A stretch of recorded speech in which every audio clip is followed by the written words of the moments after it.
वरुण का कुत्तों से सामना और खूबसूरत लड़की से मुलाकात। वरुण इस वक्त बाइक पर सुमेरा गांव जा रहा था श्याम सिंह के साथ। श्याम सिंह, देखो आपको तंत्र मंत्र करवाना ही है बिजनेस के लिए तो आप कालीचरण के पास मत जाओ।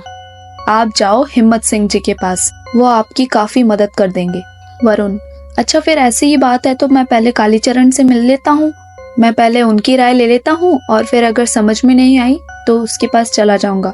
श्याम सिंह, ठीक है, आपको जहाँ पहले ठीक लगता है वहां आप जाइए। वरुण फिर पूछता है कि तुम्हारे गांव में कोई प्रियंका नाम की लड़की और उसका छोटा बच्चा है?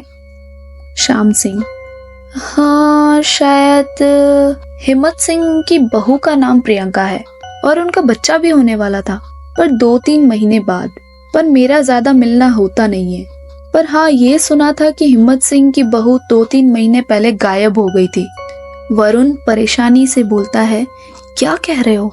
उनका 2-3 महीने से गायब है? कुछ लोग तो बोलते हैं कि प्रियंका मर गई और कुछ लोगों ने प्रियंका की आत्मा को इधर उधर भटकते हुए भी देखा है, सिंह ने कहा। इस प्रकार से वरुण को अनिरुद्ध ठाकुर के बारे में भी नकारात्मक ही सुनने को मिलता है। वरुण, लगता है हम सुमेरा गांव आ ही गए। श्याम सिंह, हाँ 2-3 मिनट में बस मैं आपको सरपंच जी के घर के आगे उतार दूंगा। वरुण को हर घर के आगे तांत्रिक उपकरण लटके हुए नजर आ रहे थे और कुछ घरों के आगे तो ये भी लिखा था कि यहाँ तांत्रिक अनुष्ठान किए जाते हैं और उनकी रेट भी लिखी हुई थी। और इतनी ही देर में दोनों सरपंच जी के घर के आगे पहुंच जाते हैं। मकान काफी पुराना नजर आ रहा था, जैसे पुराने जमाने में बनाए जाते थे। दूसरी तरफ प्रियंका अपने बच्चे को लिए एक अंधेरे के कमरे में बैठी हुई होती है। कमरे में बेहद ठंड थी। तभी कोई कमरे का दरवाजा खोलता है और तब एक शख्स अंदर आता है 2-3 बंदों के साथ। वो शख्स अनिरुद्ध ठाकुर ही था, जिसे देखकर प्रियंका घबरा गई।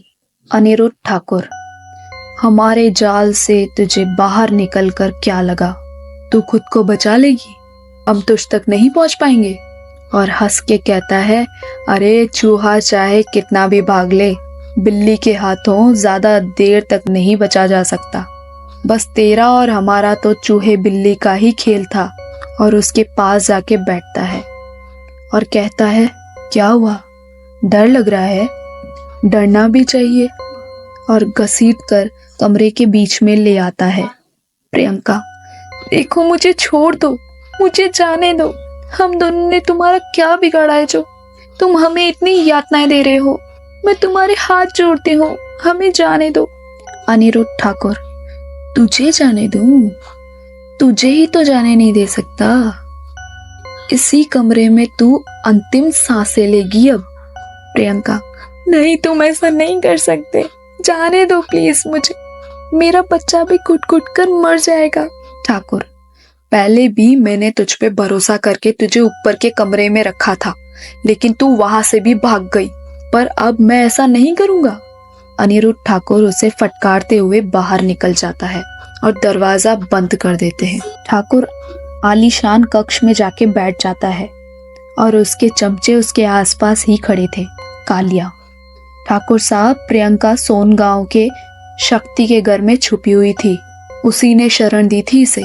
ठाकुर, तो उस कमीने को भी क्यों नहीं उठा के ले आए? मेरे खिलाफ वो जा कैसे सकता है? उसके भी हाथ पैर तोड़ आते, ताकि आगे से ऐसी कोई जरूरत भी नहीं करता। कालिया, वैसे उसने सही ही किया उसे पूरी रात रख के। उसे लोग देख लेते तो हमारे लिए मुसीबत खड़ी हो जाती, इसलिए मेरे आदमी शक्ति के परिवार को नुकसान पहुंचाए, चुपचाप वहां से प्रियंका को ले आए। अनिरुद्ध ठाकुर, हाँ अच्छा ही हुआ, नहीं तो गांव में चर्चा शुरू हो जाती। दूसरी तरफ वरुण इस वक्त सरपंच कालीचरण के दरवाजे पर ही खड़ा हो रखा था। वो अंदर जाता है और इतनी देर में अंदर जो कुत्ते होते हैं वो कुत्ते उसे देख के भौंकने लग जाते हैं। एक लड़की घर से बाहर आके देखती है कि कुत्ते किसके ऊपर भौंक रहे हैं और वो वरुण को डरता देख उन कुत्तों को जोर से फटकारती है, चलो जाओ यहाँ से। लड़की वरुण से पूछती है, जी किससे मिलना है आपको? मैं सरपंच साहब से मिलने आया हूँ, श्री कालीचरण जी से। उन्होंने मुझे बुलाया था फोन करके 2 दिन पहले। लड़की, आपको पिताजी ने बुलाया था? ठीक है, आइए आप। वरुण फिर से उस कुत्तों की तरफ देखता है और तेजी से उस लड़की के पीछे जाके चलने लगता है। लड़की उससे पूछती है, कहाँ से आए हैं आप पिताजी से मिलने के लिए? वरुण, जी मैं बेंगलुरु से आया हूँ। कहाँ हैं आपके पिताजी? उनसे कहिए कि आपसे वरुण मिलने आया है जिन्हें आपने बुलाया था। वरुण उस लड़की से काफी इम्प्रेस था, अपना नाम बताने की कोशिश कर रहा था। लड़की, पिताजी तो अभी बाहर गए हैं, वो शाम तक ही लौट पाएंगे। वरुण, कोई बात नहीं, आप उन्हें फोन पे बता दीजिए क्योंकि उन्होंने मुझे बहुत जरूरी काम से यहाँ बुलाया है। शायद 10-15 दिन मुझे यहीं रहना पड़े। क्या यहाँ पे मेरा अरेंजमेंट है रहने का? लड़की, हाँ पिताजी ने एक कमरा सेट तो करवाया था ऊपर किसी गेस्ट के लिए। बोल भी रहे थे कि कोई आने वाला है, बट ये नहीं बताया कि कौन। लड़की, आप क्या लेंगे, चाय या कॉफी? मैं बना देती हूँ। वरुण, जो आपकी इच्छा हो वो ले आइए। आपके नाम ना बताने की वजह से मैं आपसे बात करने में थोड़ी प्रॉब्लम फेस कर रहा हूँ। लड़की, जी मेरा नाम श्रेया है। श्रेया वहां से चली जाती है और एक 40 साल की उम्र की औरत आती है। वरुण उस औरत को देख के खड़ा हो जाता है और नमस्ते करता है। वो औरत सरपंच साहब की वाइफ थी। औरत कहती है, जी सरपंच तो मैं हूँ लेकिन मेरे पति ही सरपंच का काम देखते हैं। वरुण, जी सुनकर खुशी हुई। वैसे आपका नाम क्या है? मेरा नाम सौम्या देवी। और आपका क्या नाम है? मेरा नाम वरुण है। सौम्या देवी, अच्छा तो आप मेरे पति से मिलने आए हैं, पर आपको किस काम के लिए बुलाया है? वरुण, ये तो आपके पति ही बताएंगे। उन्होंने आपको ये बात नहीं बताई है तो मैं भी आपको ये बात नहीं बता सकता। उनके आने के बाद ही आप सब लोगों को पता चले तो ये सही है, या फिर शायद आप लोगों को बताना ही ना चाहते हो। सौम्या देवी, यहाँ आने में आपको कोई परेशानी तो नहीं हुई? वरुण, जी नहीं, बिल्कुल आराम से आया हूँ मैं यहाँ। श्रेया, अगर मैं टाइम पे नहीं आती तो हमारे कुत्तों से आपको जरूर परेशानी हो जाती। सौम्या देवी, चलो आप अपने बारे में तो कुछ नहीं बता रहे, लेकिन आप ये तो बता दीजिए कि काम क्या करते हो। वरुण, ये भी सरपंच साहब ही बताएंगे तो ज्यादा ठीक रहेगा। मुझे लगता है उन्होंने हर बात ही गुप्त रखी है, तो इसे भी गुप्त ही रहने दीजिए।